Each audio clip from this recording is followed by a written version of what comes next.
Ouais. Ouais, je commence, je me présente. Vas-y, je t'en prie. Donc bonjour à tous. Déjà David, merci, et Bernard, merci de l'invitation. C'est un plaisir pour nous d'être là avec vous. Donc je m'appelle Mathieu Dejean, je suis professeur d'EPS dans l'Académie de Paris depuis 2011, année où j'ai eu mon concours. J'ai intégré directement l'Académie de Paris. J'ai fait une première année de stage dans ce qu'on appelle un grand lycée parisien, le lycée Janson de Sailly, dans le 16e arrondissement, grand bahut, 3000 élèves, etc. Beau cadre, beau public, belles installations. Et à la suite de ça, j'ai eu un poste fixe dans le 20e arrondissement, dans un collège qui est implanté au milieu de ce qu'on appelle une zone de sécurité prioritaire, qui passe REP l'an prochain, qui ne l'était pas mais qui le devient, où on a principalement des faits de violence, faits de violence, bagarres, insultes, incivilités, etc. C'est un peu notre quotidien. Et depuis que j'ai débuté, je travaille avec le numérique, au service de mes élèves, et je donne mon matériel, c'est du matériel personnel, je le donne à mes élèves, ils s'en servent. Ça fait 3 ans que je fais ça dans l'établissement, j'ai jamais eu de problème, jamais eu de casse, jamais eu... voilà. Je leur prête mon iPad, ça m'arrive de leur prêter une caméra, GoPro, se filmer dans l'eau, etc. Voilà. Donc c'est juste pour vous situer le contexte et vous allez comprendre un peu après notre démarche. Donc Julien Tixier, moi je suis professeur de PS dans l'académie de Créteil, dans un lycée professionnel adapté, zone urbaine sensible également, donc même type de comportement qu'on peut observer. Ça fait maintenant 4 ans que j'y suis, j'ai réussi à faire acheter un petit peu de matériel, donc j'ai quelques tablettes, j'en ai 2, et un écran dans le gymnase pour pouvoir projeter comme on le fait là. Mathieu a dit que les tablettes c'était pour l'élève, on défendra aussi le point de vue que c'est aussi pour l'enseignant, ce qu'on dit pas assez, c'est un outil de travail qui permet de préparer ses cours un petit peu différemment, de gagner un petit peu de temps pour les évaluations aussi, d'échanger, de partager, et ça c'est un point qui n'est pas assez soulevé. Voilà. Parfait. Donc en guise d'introduction, ce qu'on peut dire, c'est que les outils numériques sont aujourd'hui omniprésents. Un élève de collège a toujours connu les outils numériques tactiles. Il avait 10 ans quand l'iPad est sorti, par exemple. Il y en a de plus en plus, et les jeunes aujourd'hui, les plus petits, quand ils arrivent vers une télé, là, leur première envie, c'est de faire défiler l'écran. Donc cette génération tactile-là doit être prise en compte. Pour nous, le numérique est incontournable dans l'enseignement. Par contre, ce qui prime, c'est pas tellement l'outil technologique en soi, c'est vraiment les usages et ce qu'on en fait. C'est vraiment qu'est-ce qu'on a envie de faire avec l'outil qui prime, et pas simplement l'utiliser pour l'utiliser. C'est vrai qu'il y a un petit effet de pouvoir magique au début, on a envie forcément de l'utiliser, puis on se rend compte au fur et à mesure que c'est un outil comme un autre. Et c'est des objets comme les autres pour l'EPS. On a la particularité, nous, d'utiliser énormément d'objets, des tapis de gym, des plots, etc. Les outils numériques sont des objets comme les autres qu'on utilise avec plus ou moins d'importance. Donc un outil d'abord pour l'élève.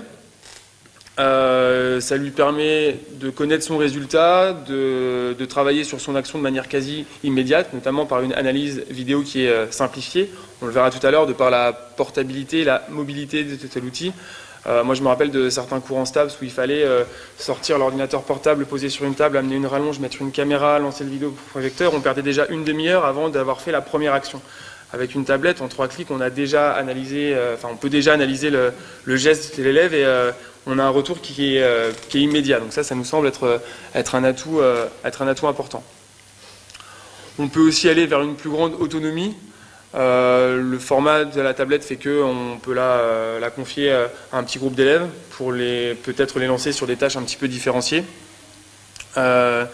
Et c'est également un outil de production et de consultation multimédia, c'est-à-dire que les formats de cours peuvent un peu changer. Le problème des fiches en EPS est parfois un petit peu compliqué, on ne sait pas tellement comment les utiliser. La tablette, en permettant de les centraliser, en permettant un contenu interactif, permet donc de les consulter, mais aussi de les produire. Je pense aux capsules vidéo.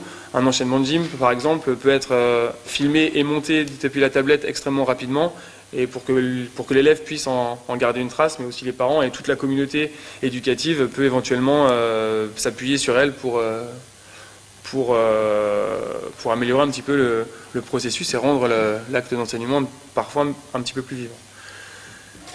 Et puis c'est enfin un outil d'échange et de partage, puisque la connectivité de l'outil fait qu'on peut échanger avec d'autres établissements, d'autres élèves, d'autres classes, de manière assez aisée.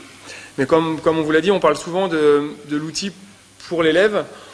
En EPS, c'est peut-être un petit peu différent. Nous, ça nous a permis dans un premier temps de gagner du temps.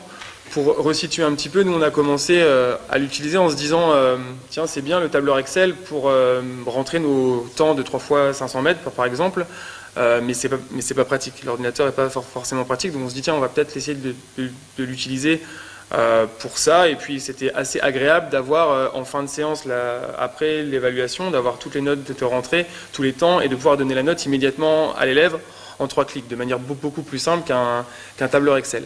Donc ça a d'abord été pour nous un outil pour nous simplifier le travail, et puis on s'est vite tourné évidemment vers l'élève, mais je pense qu'il ne faut pas oublier ce côté enseignant. Donc juste pour rebondir sur ce que vient de dire Julien par rapport à l'outil pour l'enseignant, c'est vrai qu'on a commencé comme ça. Au-delà de juste donner la note à l'élève à la fin de la séance, c'est aussi montrer à l'élève, ben voilà, les programmes me demandent, il faut que tu fasses ça. Pour rentrer dans le cadre, il faut que tu fasses ça, tu as fait ça, regarde la différence, là sur ta deuxième course, tu as fait ça, tu aurais pu gérer comment, ton temps, etc. Voilà. Ça veut dire que tu fais quand même le programme, quoi. Bien sûr, tout à fait. J'encourage tout le monde à suivre les programmes. Bon, ça c'est dit. Hein. Voilà. Donc un outil pour l'enseignant, c'est vrai que ça demande quand même en amont du travail, mais ça permet de gagner énormément de temps. Moi, mon credo, et je le dis et je le répète, et les inspecteurs à Paris me connaissent et le savent, mon but, quand je viens en cours de PS, c'est de ne pas travailler. En fait, mon but, c'est de ne pas avoir à gérer l'organisation de ma classe. Mon but, mon rôle de prof de PS, c'est de donner des contenus. Et vous verrez, je montrerai un exemple après qui est vraiment marquant, que la tablette me permet de faire, et que sans la tablette, je pense que j'aurais du mal à le faire. Je pense que je serais moins performant avec mes élèves, apprendraient moins bien. Mon but, c'est vraiment de ne pas travailler en termes d'organisation. Donc moi, il faut que je donne des feedbacks, il faut que je donne du contenu, et la tablette me le permet. La tablette me permet aussi, dans d'autres cadres, de présenter une séquence. Par exemple, un échauffement en musculation ou un échauffement en gym. J'ai besoin d'installer du matériel en gym, mais je veux que pendant ce temps-là, que mes élèves s'échauffent. Moi, mon côté matériel, les élèves s'échauffent, je leur présente quelque chose, un PowerPoint, une vidéo, ils ont l'enchaînement, ils ont l'échauffement, ils font. Moi, j'ai dégagé du temps. Donc je ne travaille pas sur l'échauffement avec mes élèves. Ils le savent, c'est lancé, voilà, j'ai un deuxième prof avec moi. C'est un exemple. On peut aussi utiliser ce genre de séquence pour faire travailler un groupe en particulier. Voilà, j'ai pas besoin parfois que tous mes élèves travaillent de la même façon. Donc moi je vais préparer des contenus différents pour certains élèves parce que Mamadou et Jacqueline ont besoin de travailler là-dessus. Pendant ce temps, la petite Awa, elle est plus en difficulté sur autre chose. Donc voilà, je lui donne la tablette. Awa, il faut que tu travailles là. Ton ATR, il n'est pas bien. Voilà. Comme ça, tu as la vidéo, tu sais, tu peux te filmer. Tiens, toi, tu vas venir la filmer, etc. Il n'y a pas de souci. Et quand on travaille comme ça, pour l'enseignant aussi, c'est un outil d'échange et de partage. Moi, je produis du contenu avec mes collègues. Enfin, moi, je le transmets à mes collègues. Ils vont enrichir le contenu. Je vais travailler avec des enseignants d'autres académies. Je vais, voilà, avec Julien, on travaille de concert. Parfois, on s'envoie, regarde mon élève ce qu'il fait. Je lui envoie la vidéo directement, il l'a sur sa tablette, il n'y a pas de souci. Voilà. Tiens, pour la présentation pour Rouen, j'ai fait ça. Tu m'envoies la PowerPoint, je travaille. Voilà. C'est tout simple, mais pour un travail avec les collègues en EPS, d'un bahut à l'autre, en bassin, enfin à Paris, on travaille beaucoup en bassin, je ne sais pas comment c'est à Rouen, pour travailler avec les collègues d'autres disciplines, c'est vraiment un outil qui nous permet de créer, concevoir avec les élèves, pour les élèves, et de travailler en groupe et en interconnexion. Donc l'idée qu'on va défendre, c'est de ne pas évidemment utiliser cette tablette tout le temps. Il y a certains cycles où je vais l'utiliser une seule séance, peut-être pendant 10 minutes. Là, évidemment, c'est une présentation de certains usages et de certaines applications, mais il ne faut pas penser que la tablette est tout le temps présente. C'est un outil comme un autre, et donc on va l'utiliser vraiment sur des besoins spécifiques. On va vous présenter deux types d'usages. Le premier sur de l'analyse vidéo et le deuxième sur un chronomètre un petit peu augmenté, un petit peu amélioré. Pour l'analyse vidéo, l'idée est de dire qu'on aimerait bien avoir un retour vidéo direct sur une action d'élève ou sur une action de groupe instantanée pour pouvoir évidemment apporter un feedback, apporter une correction et proposer un autre exercice pour les faire progresser. Ça implique un défi. On parlait tout à l'heure des mises en œuvre matérielles. Ça prend du temps. C'est lourd. Si les élèves, s'il peut que ce soit une classe un petit peu agitée, chahute, etc., on peut évidemment vite perdre le contrôle. L'idée est de dire que la solution, c'est la tablette qui est un seul outil et qui permet de faire en fait tout ce qu'on faisait avant. C'est-à-dire qu'elle permet de projeter ce qu'on va filmer et d'analyser en temps réel la vidéo. Évidemment, il y a des atouts qui sont sur l'organisation, dont Mathieu parlait tout à l'heure, et sur la motivation de l'élève qui peut se voir directement. Parce que quand on va le filmer sur une séance et qu'il faut toute la semaine pour analyser la vidéo et lui montrer la séance suivante, parfois il a oublié et c'est moins efficace. En termes d'apprentissage, le fait de pouvoir le corriger directement, je pense, est bien plus judicieux. Donc on va prendre l'exemple sur une application qui s'appelle UberSense. Donc là, je vais avoir besoin d'une démo. J'y vais. Ouais, j'y vais. Non, j'y vais. Ah bon, non mais vas-y. Bon, okay. Tu veux faire? Non, mais c'est bon, vas-y, je vais pas te... Donc le principe... Attendez une seconde. C'est qu'on va donc... attendez une seconde, il y a une mise au point à faire. Un petit ATR, tu penses que c'est possible? Un petit ATR. C'est parti. Ne riez pas. Un premier. Attends, je peux regarder? Ok, d'accord. Actuellement. Donc je récupère ma vidéo. Et puis là, je fais l'élève. Je fais un ATR, puis j'ai des critères, c'est d'être bien droit, les jambes bien serrées, etc. Les pointes, Mathieu, les pointes. Ouais, je sais, monsieur, mais vas-y, c'est dur. Puis hier j'avais match. Voilà. Ah ouais, monsieur, c'est chaud. Hein. Regardez, monsieur, parce que là, ma jambe, elle est comme ça, puis l'autre, elle est comme ça. Oh, monsieur, ça va pas, parce que normalement, ça doit être comme ça, monsieur. C'est ça, hein. C'est ça les critères. Hein. C'est ça les critères, absolument. Vas-y, je peux le refaire, monsieur? Je peux le refaire.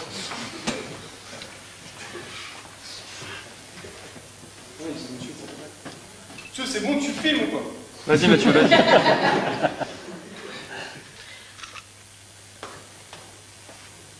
Monsieur, je peux regarder ta...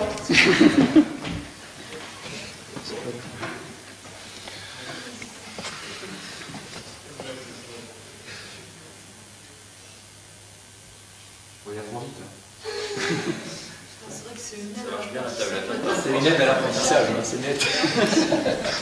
Monsieur, ça va, c'est droit? Ah, est-ce que tu peux peut-être la comparer avec ta première prestation, éventuellement? Ouais, il n'y a pas de problème, monsieur, t'inquiète.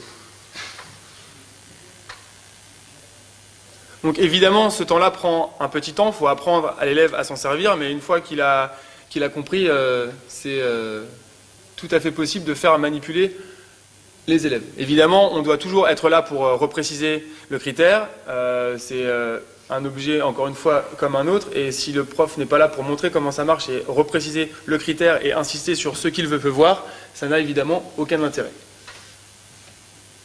Donc là, on peut avoir un accès avant-après. On peut même, on imagine pour le montage d'une pyramide en accro, comparer un premier montage qui a été défectueux et un deuxième qui a été bien plus efficace, on peut l'avoir image par image. Donc là, ce qui peut-être il y a quelques temps nécessitait du matériel lourd, compliqué à transporter, qui prenait du temps à utiliser, là en 15 secondes, on peut avoir une vidéo, l'accès à la vidéo et le moyen de la commenter. Et juste pour rajouter par rapport à ça, parce que là ça fait un peu potion magique, mais là on parle avec notre expérience, moi je l'utilise et je vous garantis que ça marche. Et c'est ma tablette que je donne à mes élèves.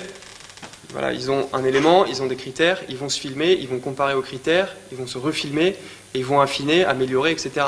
Donc là, on est vraiment sur des apprentissages. On n'est pas juste sur une potion magique, juste pour la vidéo. Voilà. Enfin, après, vous pouvez me croire ou pas, mais...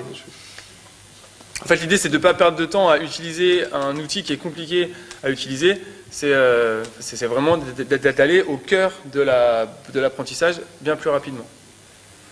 Autre exemple, un chronomètre.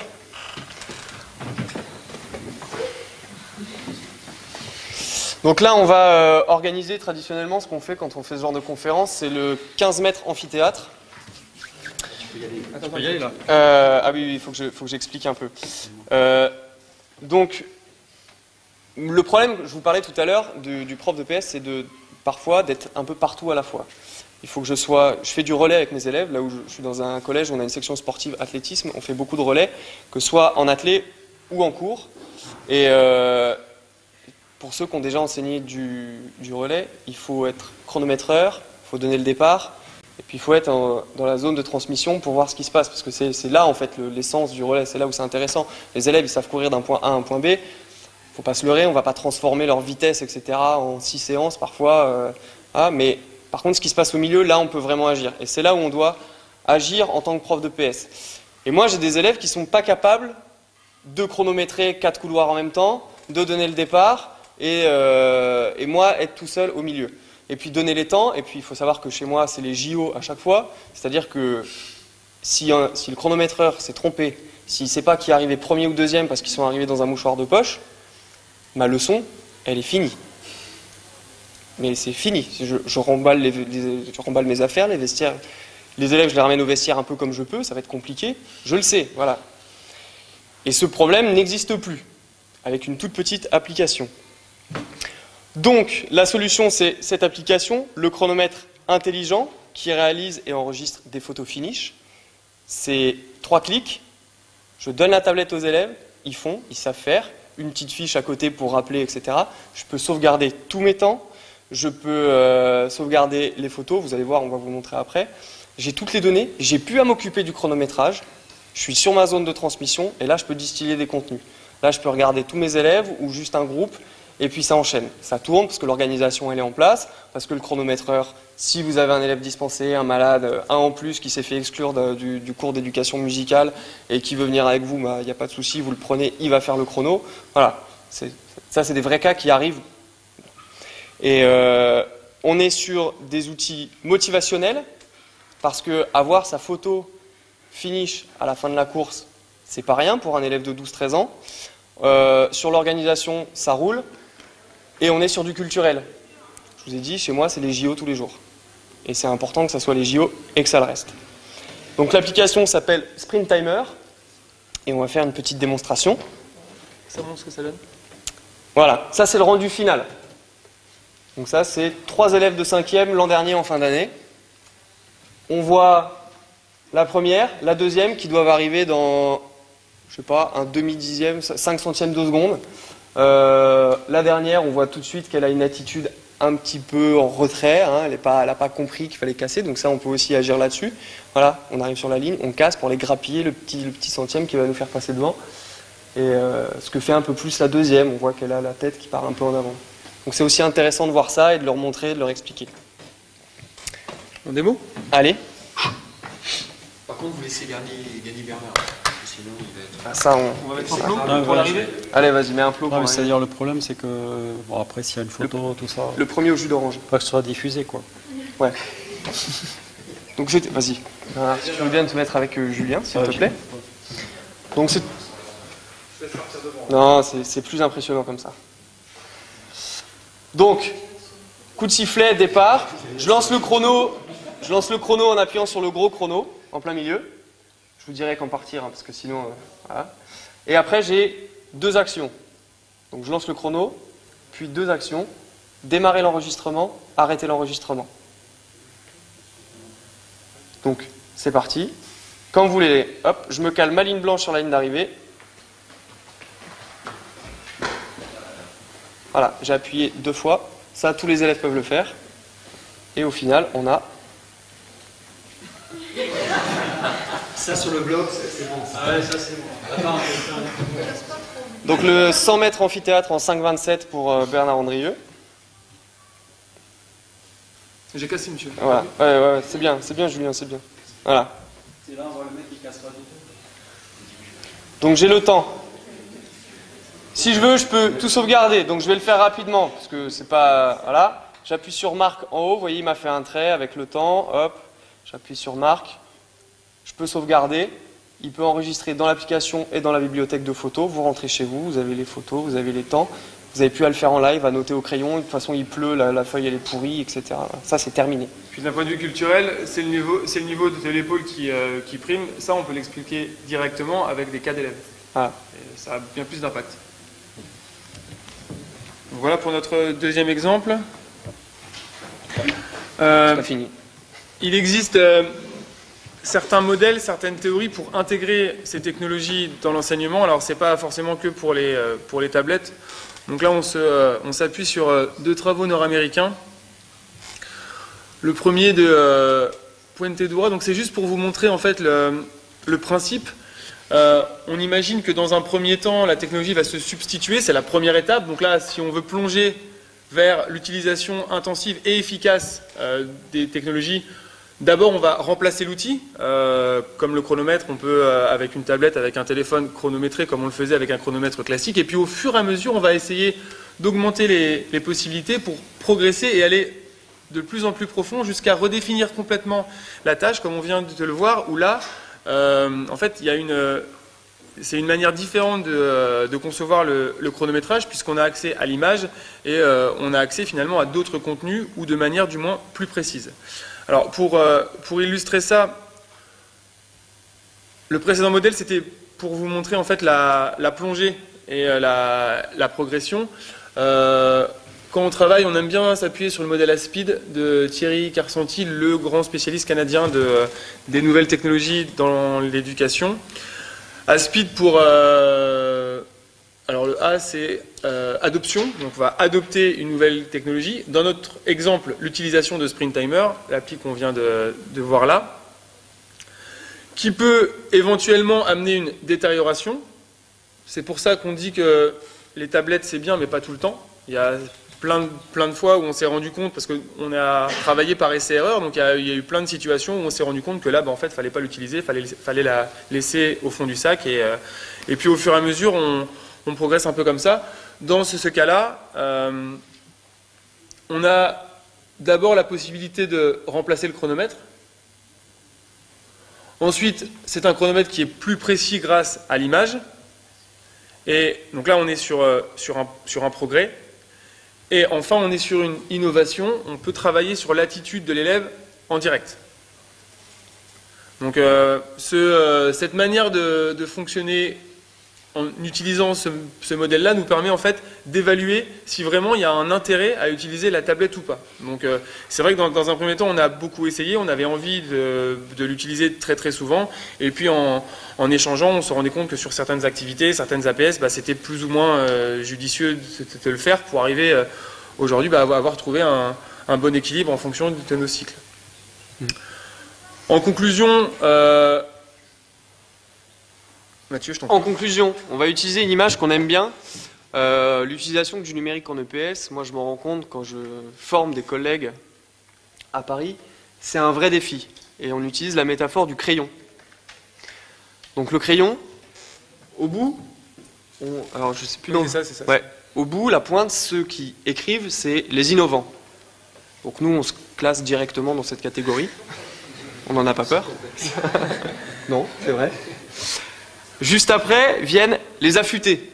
Les affûtés, c'est ceux qui sont vraiment intéressés, qui utilisent l'outil, qui ne vont pas forcément créer des contenus, créer de la ressource, mais voilà, qui vont vraiment travailler avec. Vraiment beaucoup. Après, il y a les consommateurs. Ça, c'est le corps du crayon. C'est la plus grosse partie des enseignants.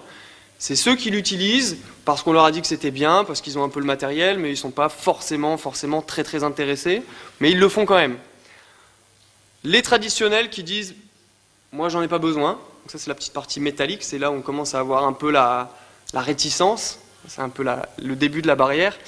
Et puis tout au bout, il y a les effaceurs, ceux que je rencontre souvent qui me disent « Ouais, ton truc c'est bien, mais franchement ça sert à rien, puis de toute façon moi je perds du temps, puis de toute façon c'est cher, puis les élèves vont le casser, puis de toute façon c'est nul. » Voilà. Donc ça c'est un peu le défi, c'est essayer que la mine soit de plus en plus grande. Nous c'est un peu le discours qu'on défend parce que c'est un vrai... pour nous c'est une vraie plus-value, c'est un vrai outil, ça marche vraiment, et c'est pas toujours facile. Et pour finir, vraiment, la tablette, voilà, ça pèse moins de 500, ça pèse 500 grammes à peu près. D'un point de vue mobilité, on ne peut pas aller au-delà, je pense. Il y a le téléphone après, moi j'utilise aussi le téléphone, voilà, ça m'arrive, j'ai pas envie de sortir l'iPad, c'est trop gros, j'ai le téléphone, je le sors de la poche, je prends les élèves, etc., je note des choses, ça marche très bien. Elle permet une vraie redéfinition des tâches d'apprentissage dans le sens où on transforme notre enseignement, donc c'est un nouvel objet à prendre en compte. Dans nos leçons, il faut l'apprivoiser. Il y a quelques années, je sais pas, il y a peut-être 40 ou 50 ans, on n'utilisait peut-être pas les plots, ou peut-être pas certains types de ballons, des ballons plus mous, plus souples. Voilà, on a découvert des ballons avec des textures un peu nouvelles. Ça a permis de transformer certaines choses. Là, c'est pareil, on permet de transformer la pratique. Et le plus gros point, c'est que on ne peut pas faire l'économie de la formation. Donc la formation initiale, on a appris ici que les jeunes stagiaires avaient eu 9 heures de formation en EPS sur le numérique. Ça, c'est une belle innovation, c'est une belle initiative. Je trouve que c'est vraiment beau. Formation initiale, formation continue, par des enseignants, pour des enseignants. Ce genre de moment, c'est vraiment essentiel aussi, de pouvoir venir partager avec nous, avec vous, notre expérience. Nous, ça nous plaît, c'est un peu notre dada, donc on s'investit dedans aussi. Et pour aller encore plus loin, puisque je l'ai glissé tout à l'heure, on peut faire de la formation en interdisciplinarité. Moi, je suis en train d'expérimenter certaines séquences en badminton et français, sur des formes de travail un peu différentes, où, pour faire simple, les élèves doivent créer un scénario de badminton, le filmer, donc un scénario écrit. Ils écrivent service long, dégagé, amorti, contre-amorti, droite, gauche, ils écrivent tout leur scénario, ils le filment et en cours de français, ils le commentent, comme si c'était les JO. Voilà. Mourad Serlon, amorti d'un tel, voilà. Et l'élève, ça paraît bête, mais ils le font vraiment. Ils s'investissent dans la réalisation de leur scénario et après, ça les fait marrer. Mais moi, j'interviens sur du vocabulaire spécifique, sur de la construction de phrases. Donc le badminton, finalement, est un outil aussi pour apprendre la langue française. Et ça, je pense que c'est vraiment, vraiment une belle richesse qui est possible parce que l'outil, il est transportable, je peux l'envoyer à mes collègues. Voilà. C'est assez facile. Vas-y. On fait un peu de pub parce que on vous parle de plein de choses, mais là, on a dit à peine le sommet de la partie immergée de l'iceberg. On a un site internet et un compte Twitter où on diffuse tous nos contenus et on répond à tous les messages. Et on propose du contenu pour les profs de PS, donc on fait un peu de la promo parce que voilà, vous pourrez peut-être trouver des choses et nous dire qu'il y a des choses qu'on a fait qui ne vont pas. Ça c'est bien aussi parce qu'on ne nous le dit pas souvent. Alors il y a les sites, chaque académie a son site pour proposer des ressources. On a volontairement fait le choix d'avoir notre propre site pour garder une liberté pédagogique complète. Et on est toujours preneur d'échanges. Le réseau Twitter, par exemple, contient une communauté de pratiques dont on parlait tout à l'heure. Et il y a énormément d'enseignants qui échangent tous les jours et qui s'échangent des idées ou des propositions ou des supports de cours. Et ça a changé aussi la manière de fonctionner. La formation continue, on l'a connue dans les établissements, par académie.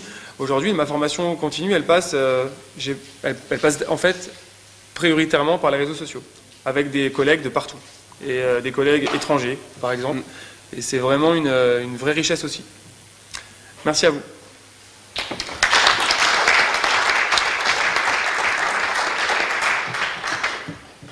Alors, on va passer maintenant à la phase où les jeunes enseignants vont exprimer un petit peu leurs expériences. Alors, le principe, je le rappelle, Charlotte et Romain qui sont présents à mes côtés ont accepté de participer à cette table ronde avec l'exercice qui consiste en fait, dans un premier temps, à rappeler une expérience qu'ils ont vécue au cours de leur leçon, et sur la base de cette expérience, eh bien, de nous traduire un peu leur ressenti. Voilà, est-ce que effectivement pour eux ça a été un levier, les élèves se sont impliqués, source de motivation, source d'apprentissage. En deux clics, ça y est, il y avait un alignement dans la détendue renversée, comme on a pu le voir, hein. Ou alors au contraire, eh bien, ça leur a posé des problèmes. Pour rebondir sur Keynote, donc c'est le petit logiciel qu'on a utilisé pour faire une présentation. Quand mes élèves en deuxième année de CAP préparent leur séance, il y a cette présentation qui est au tableau. Je ne sais pas si ça fonctionnera aussi. Je ne sais pas si ça marchera. Et en fait, donc ça ne fonctionne pas avec le tableau, mais ça marche sur la tablette. En fait, dès qu'ils vont toucher un des exercices, il aura toutes les consignes, etc. Et il n'y a pas besoin de faire les fiches et de les mettre sur les sur les ateliers. Il a accès en fait à toutes les consignes. Je ne sais pas si ça fonctionne. C'est bizarre. Si on fait comme ça devrait aller. Voilà. Si par exemple on prend le gainage, voilà, il y a toutes les consignes et il revient et il navigue dans cette petite application qui est simple à faire. Hein, ça paraît, enfin voilà, mais voilà, il faut 1h30 pour faire ça. Voilà. Souvent on est rebuté par l'aspect chronophage de la préparation, mais une fois que c'est fait et c'est plus à faire. C'est pas compliqué. Quand on sait où on veut aller et au bout d'un peu de manipulation, ça va vraiment vite. Donc voilà. Moi je vous encourage aussi à travailler là-dessus, même si vous n'avez pas de tablette, si vous n'avez rien, faites du contenu numérique pour vous, ce que vous présentez aux élèves. Moi j'ai des cycles qui sont complètement faits en format livre numérique ou Keynote. Et mes élèves, j'arrive en cours, ils prennent, ils savent où ils en sont, certains. Moi je travaille, alors, par contre, comme on en discutait tout à l'heure, j'évalue quasiment plus. Voilà, je travaille par compétences, donc mes élèves ils savent où ils en sont. J'ai des élèves en lutte, ils sont en gros à la séance 2, puis d'autres ils sont déjà à la séance 4. Et voilà, ils prennent, ils savent où ils sont. Ah oui, c'est l'exercice là, il faut qu'on revoie parce que le prof a dit la semaine dernière qu'on n'était pas bien placé, etc. Voilà. Et puis l'idée des ressources numériques permettent aussi de traiter certaines problématiques, ça c'est super. Comme la dyslexie. Par exemple, il y a des polices de caractère qui sont spécifiques pour les dyslexiques. Donc ça, c'est Open Dyslexique. C'est une police qui a été faite vraiment pour les dyslexiques. Moi, je fais toutes mes présentations avec ça. Comme ça, même si dans mes classes, j'ai pas que des dyslexiques, mais s'il y en a un ou deux, c'est une petite aide qui va être apportée. Et ça, si c'est prévu en amont, ça peut apporter une petite solution sans même s'en rendre compte, quoi. Et donc ça, c'est des possibilités qui passent par ce qui est numérique, quoi, et qui était plus compliqué à mettre en place avant. Voilà, on s'arrête là pour enchaîner. Alors, on va donner la parole aux jeunes enseignants, non Adeline, tout à l'heure. Juste, en fait, on a fait le choix de se focaliser sur l'usage des outils numériques dans le moment de leçon, c'est-à-dire dans la phase d'interaction ce soir. Mais bien évidemment, les usages du numérique dépassent le cadre de la leçon. Pour anecdote, on a fait avec les M2 un moment de formation sur la préparation de la leçon. Et je me suis rendu compte, quand j'ai demandé aux jeunes enseignants de m'apporter leur préparation de leçon, que certains m'ont fait ça. Donc ils avaient les leçons sous format numérique, déjà. Donc là aussi, il y a une évolution dans la façon, dans le format de préparation de la leçon. Et aussi, quand les jeunes enseignants préparent leur leçon, ils vont naviguer sur les sites, et donc apprendre à aller rechercher de l'information, apprendre à aller naviguer sur les sites académiques, eh bien ça doit faire partie maintenant aussi de la formation des enseignants. Voilà, parce qu'il faut avoir aussi, il ne suffit pas d'être consommateur, il faut avoir aussi un esprit aiguisé, critique, pour aller retirer l'information qui est utile dans mon contexte à moi d'établissement. Alors, Charlotte, on va voir si tu es une consommatrice, une traditionnelle ou une effaceuse. Oui. D'accord. Alors, on t'écoute par rapport à tes premières expériences là. Bonsoir. Donc, moi, c'est Charlotte. Je suis en stage à Neuilly-sur-Marne, dans le 93. Donc, un bahut REP, APV aussi. Mais bon, c'est des classes globalement agitées, perturbées, mais cependant, il n'y a pas trop de violence. Dans le bahut, il y a eu un gros investissement sur le matériel numérique, donc notamment sur des rétroprojecteurs. On a quasiment un vidéoprojecteur par gymnase. Donc on en a un dans... Ça nous en fait 3 en fait. Voilà, donc ce qui est pas mal. On a aussi eu la chance d'avoir des tablettes, donc c'est un cadeau, mais malheureusement elles sont pas très fonctionnelles. Donc on les utilise pas. Pour ma part, je vais vous raconter une expérience qui s'est passée en début d'année. Donc en début d'année, je commence avec un cycle de gymnastique. Donc je suis optionnaire gym. Donc j'ai choisi cette activité aussi pour me mettre en confiance. Et il se trouve que ça a un petit peu dégénéré. Il paraît qu'on peut tout dire ce soir, donc je dis tout. C'est quand la titularisation? Je te rappelle que j'ai dit que je travaillais pas et que j'évaluais pas. Je peux y aller, je pense que... C'est un peu dégénéré dans le sens où les élèves fonctionnaient très peu en autonomie. En fait, par atelier, souvent ça tournait à des situations de lutte où ça sautait sur les tapis dans tous les sens, les uns par-dessus les autres. Bon, bref, ça fonctionnait pas du tout. Et du coup, je me suis dit bon, pourquoi pas, on va tenter le numérique. Peut-être que ça va leur plaire et on va voir ce que ça va donner. Donc, du coup, j'ai mis en place un petit tableur Excel. Donc, c'était une situation par défi. Ils avaient différents éléments à faire qui rapportaient plus ou moins de points. Et le but, c'était d'avoir le plus de points à la fin par équipe. Voilà. Ils avaient le droit aussi de s'entraider. Ça changeait rien par rapport aux points, en fait. Donc, dans cette situation, du coup, le dispositif, c'était mon PC personnel et j'avais donc vidéo projeté le tableur Excel. Donc moi, j'étais un petit peu contrainte d'être derrière mon PC à faire la secrétaire parce que je leur faisais pas encore confiance, en fait. Et du coup, je voulais pas qu'on touche à mon PC. Et donc, j'ai lancé ma situation. Donc, il se trouve qu'il y a des élèves qui se sont un peu cachés au début. Mais néanmoins, ça a globalement bien tourné. J'ai été quand même surprise de les voir investis dans des rôles sociaux, naturellement. Donc, ils se sont entraidés, ils se sont conseillés. Et il y en a certains qui prenaient aussi la responsabilité de m'apporter les résultats. Donc pour ce point-là, c'était plutôt positif. Je dois avouer aussi que ça les a bien motivés parce que pour une fois, ils faisaient vraiment ce que j'avais demandé. Donc ça, c'était plutôt plaisant. Donc par contre, ce qui m'a un peu dérangée, c'est ma posture. J'étais malheureusement cloîtrée derrière mon PC à faire la secrétaire, à rentrer tous les résultats. Donc, du coup, j'ai distribué peu de contenu. Ils se sont auto-organisés entre eux.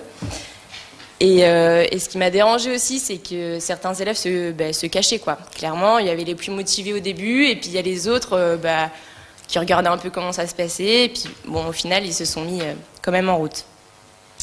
J'ai aussi essayé, avec cette même classe, d'utiliser Kinovea. Je ne sais pas si vous connaissez, en fait... c'est un logiciel qui permet de filmer. Par exemple, là, pour le coup, c'était l'ATR. Filmer l'ATR et en fait, en différé, les élèves peuvent se voir à l'écran. Alors, ça a bien fonctionné pendant 10 minutes.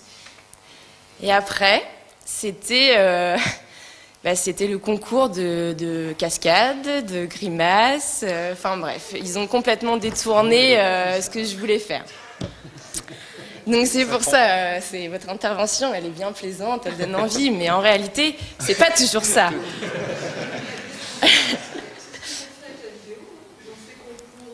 Ouais, en fait, mais on en a un petit peu discuté avant, et effectivement, ils ont raison. En fait, ils m'ont dit que c'était mon dispositif qui posait problème. C'est vrai qu'en ayant un PC et en vidéoprojetant la vidéo, et du coup, ça a créé... un rassemblement d'élèves et du coup un rassemblement, on va dire, de déviance.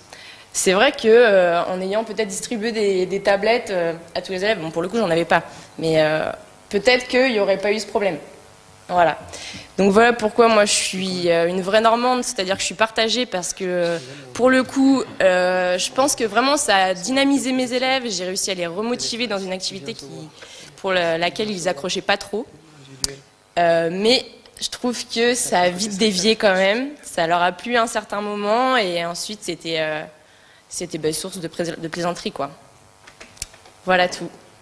Merci Charlotte pour cette première expérience où en fait on voit ce qui ressort un petit peu dans les propos de Charlotte, c'est que l'usage des outils numériques, des nouvelles technologies, ça ne va pas de soi.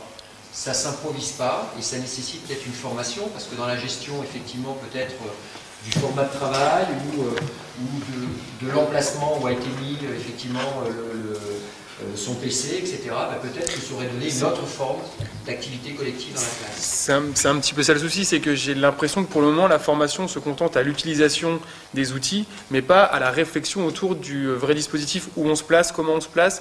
Là, dans l'exemple que tu prends, pour éviter le côté spectacle, c'est se limiter à présenter sur l'écran de la tablette.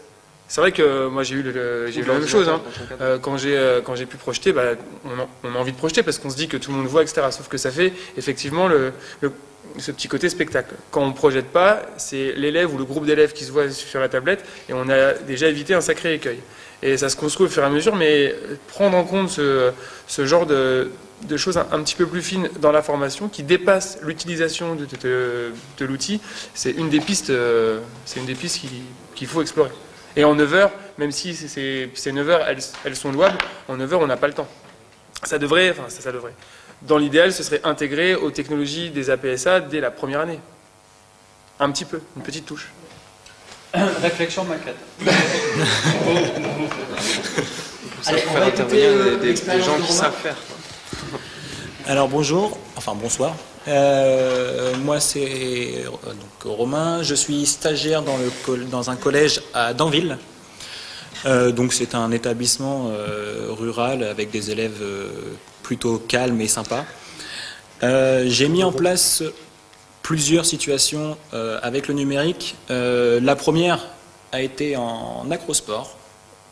Je leur demandais de réaliser leur figure et à chaque fois j'avais une élève. À chaque fois qu'elle me réalisait une pyramide où elle était voltigeuse et où donc elle devait être le plus alignée possible, à chaque fois son bassin était cambré, ça me faisait un U au lieu d'avoir une belle ligne. J'ai essayé par plusieurs moyens de lui expliquer de façon orale ce qui n'allait pas, ce qu'elle pouvait essayer de modifier pour pouvoir réussir.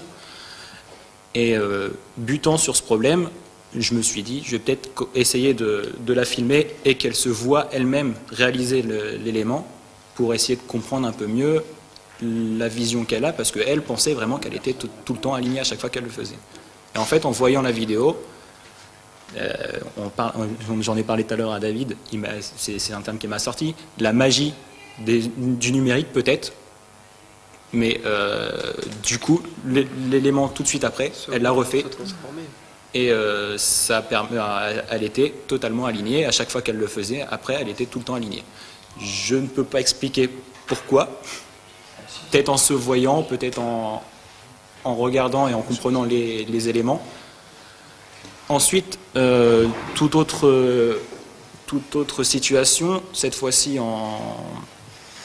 c'était en haie. En course de haie, je demandais à mes élèves donc, de franchir des haies. J'avais un élève à côté qui était en train de filmer.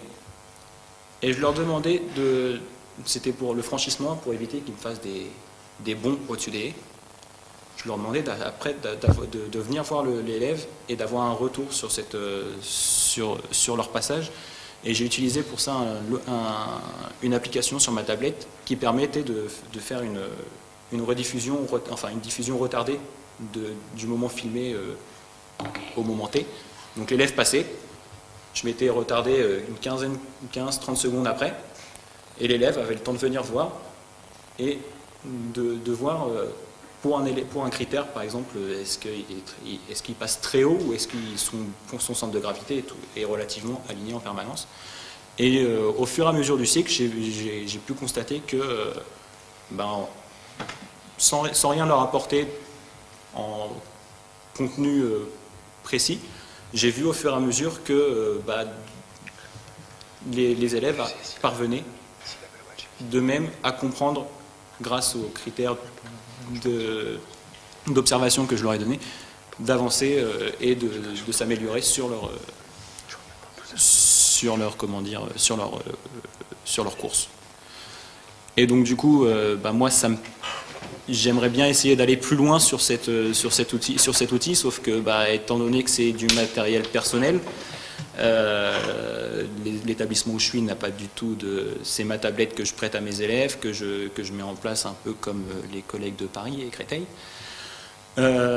Et en plus, en ayant vu, justement, avec la formation qu'on a eue en master avec David Selly, cette formation m'a donné envie d'essayer d'aller plus loin et de trouver d'autres situations encore, enfin d'autres situations et d'autres applications qui me permettraient justement de pouvoir faire en sorte que le travail de mes élèves soit plus basé, orienté sur les TIS, où moi comme ça je pourrais me détacher pour les conseiller plus facilement sur des points précis et me détacher de, comme disait Mathieu, il me semble, de l'organisation.